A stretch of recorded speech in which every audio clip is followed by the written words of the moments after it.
سلام دوستان، تعویض روغن گیربکس و موتور سوناتا LF.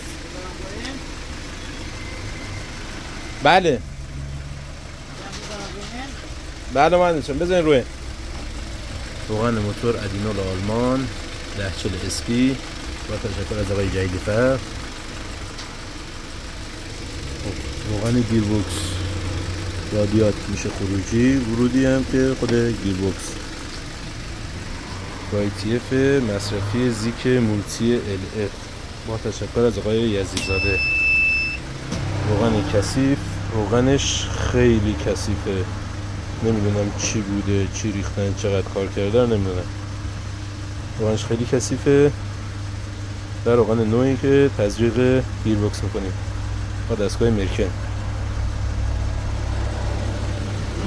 در شعبه یک تعویض روغن غلامان.